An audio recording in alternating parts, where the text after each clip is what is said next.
किसान भाई नमस्कार, मैं पुनीत सिसोदिया। किसान भाई, यदि आपकी फसलों के अंदर मल्टीपल कीटों का अटैक है और आप चाहते हैं कोई ऐसा सस्ता कीटनाशक हमें मिल जाए, इंसेक्टिसाइड मिल जाए, जिससे जो मल्टीपल कीटों का अटैक है आपके फसलों पर वो भी कंट्रोल हो जाए और आपके बजट में भी रहे, तो आज की इस वीडियो में हम आपको यूपीएल कंपनी के लैंसर गोल्ड इंसेक्टिसाइड के बारे में कंप्लीट जानकारी देने वाले हैं। इसके अंदर कौन कौन से टेक्निकल होते हैं, कैसे ये काम करते हैं, कौन कौन से कीटों पर अच्छा काम करते हैं, फसलों पर हम कौन कौन सी पर उपयोग कर सकते हैं, इसकी डोज क्या है, रेनफास्टनेस रेट क्या है, रेसिडुअल एक्टिविटी क्या है, इसका प्राइस यानी कि कीमत क्या है।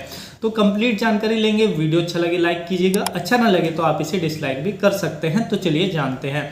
देखिए, यूपीएल कंपनी का जो लैंसर गोल्ड इंसेक्टिसाइड आता है, इसके अंदर हमें दो टेक्निकल देखने को मिल जाते हैं। पहला इसके अंदर होता है एसीफेट, जो हमें 50% देखने को मिलता है।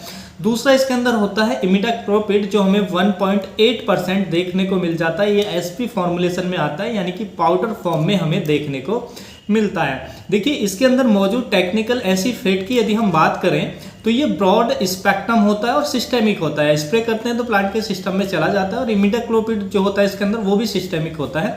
तो एसीफेट जो होता है सिस्टेमिक होता है, ब्रॉड स्पेक्ट्रम होता है, और देखिए दोनों तरह के कीटों पर काम करता है, यानी कि सकिंग पेस्ट को भी कंट्रोल करता है और जो हमारे चबाने वाले कीट हैं उनको पर भी अच्छे से कंट्रोल देता है। तो दोनों ही कीटों को अच्छे से कंट्रोल करता है। और एसीफेट के अंदर ओविसाइडल एक्शन भी होता है, यानी कि ये कीट के जो अंडे हैं अंडों को भी नष्ट कर देता है, जिससे जो इंसेक्ट की हमें फर्दर ग्रोथ देखने को नहीं मिलती है। इससे जो हमें इंसेक्ट पे कंट्रोल है बहुत अच्छा देखने को मिल जाता है। और देखिए, इसके साथ इसमें इमिडाक्लोप्रिड को भी ऐड किया गया है। तो इमिडाक्लोप्रिड आप जानते हैं कि वो भी सिस्टेमिक तरीके से काम करता है, और वो भी ब्रॉड स्पेक्ट्रम है, जो केवल और केवल सकिंग पेस्ट यानी कि रस चूसने वाले कीटों पर काम करता है। तो देखिए, इसके एसीफेट के साथ इसमें इमिडाक्लोप्रिड इसलिए ऐड किया गया है ताकि ये जो सकिंग पेस्ट है उनको और भी अच्छे ढंग से कंट्रोल करे। तो देखिए, लैंसर गोल्ड इंसेक्टिसाइड के अंदर कांटेक्ट और स्टोमैक दोनों एक्शन होते हैं, यानी कि जो भी कीट कांटेक्ट में आता है उसको भी खत्म कर देता है। दूसरा, बाद में स्प्रे के बाद जो हमारी ट्रीटेड पत्तियां होती हैं उनको कोई भी कीट खाता है, उनका रस को सक करता है, तो इसके अंदर इंजेक्शन एक्शन भी होता है कि कीट के पेट के अंदर जाकर, स्टोमैक के अंदर जाकर कीट को मारने का ये काम करता है। यदि हम फसलों की बात करें तो लगभग सभी फसलों पर हम इसका उपयोग कर सकते हैं। कोई भी आपने फसल लगाई हुई है। कीटों की बात करें तो देखिए, ये हमारी फसलों पर यदि हम सकिंग पेस्ट की बात करें तो थ्रिप्स पे अच्छा काम करता है, एफिड्स पे अच्छा काम करता है, जैसिड्स पे अच्छा काम करता है, और उसके साथ साथ बीपीएच यानी कि ब्राउन प्लांट हॉपर, जो धान की फसल में काफ़ी ज़्यादा कीट देखने को मिलता है, उसको भी ये अच्छे से कंट्रोल करता है। तो इन चारों सकिंग पेस्ट को ये अच्छे से कंट्रोल करने का काम करता है। उसके साथ साथ यदि हम च्यूइंग पेस्ट की बात करें, यानी कि चबाने वाले कीटों की बात करें, तो चबाने वाले कीटों में देखिए लीफ फोल्डर पे अच्छा काम करता है, लीफ माइनर पे अच्छा काम करता है, लीफ माइनर के लिए दे सकते हैं, फ्रूट बोरर पे अच्छा काम करता है। उसके साथ साथ स्टेम बोरर यानी कि तना छेदक में अच्छा ये काम करता है। उसके साथ साथ जो रेड बीटल है, लाडली है, उसको भी अच्छे से कंट्रोल करता है। उसके साथ साथ सभी तरह की जो इल्लियां हैं हमारी फसलों पर देखने को मिलती हैं, या आपने बंद गोभी की या फूल गोभी फसल लगाई हुई है तो उसमें इल्लियों का प्रकोप कुछ ज़्यादा देखने को मिलता है, तो इल्लियों को भी अच्छे तरीके से कंट्रोल करता है। तो इन सभी कीटों के लिए आप इसका स्प्रे दे सकते हैं, ये अच्छा कंट्रोल देता है। और इनिशियल स्टेज में यदि आप इसका स्प्रे करते हैं तो आपको अच्छे कंट्रोल मिल जाता है कीटों पर, दोनों तरह के कीटों पर, सकिंग पेस्ट पे भी और रस चूसने वाले कीटों पर भी, दोनों पर अच्छा कंट्रोल मिल जाता है, और ये सस्ते में भी हमें पड़ता है।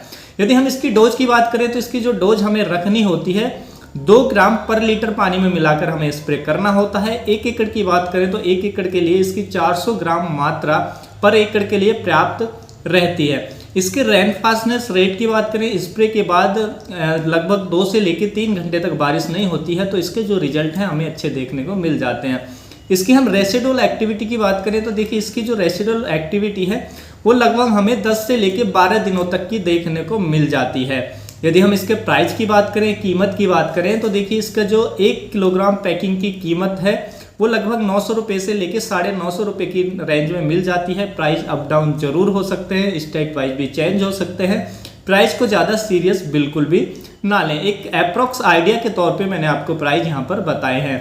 यदि हम स्टेज की बात करें कि फसल की कौन सी स्टेज में हम इसका उपयोग कर सकते हैं, तो देखिए लगभग सभी स्टेज में उपयोग कर सकते हैं। और हो सके तो जो हमारी क्रॉप की फ्लावरिंग स्टेज है, यानी कि फूल आने की अवस्था है, तो उसमें आपको बचना चाहिए, क्योंकि उसमें ये जो हमारे पॉलिनेटर्स होते हैं स्पेशली हनी बी के लिए हानिकारक हो सकता है, जिससे जो हमारे फूलों के अंदर जो पॉलिनेशन है, परागण है, प्रॉपर तरीके से ना होने के कारण तो जो ड्रॉपिंग की समस्या हमें देखने को मिल सकती है। इसलिए फ्लावरिंग स्टेज में यदि अवॉइड कर सकते हैं तो अवॉइड करना चाहिए।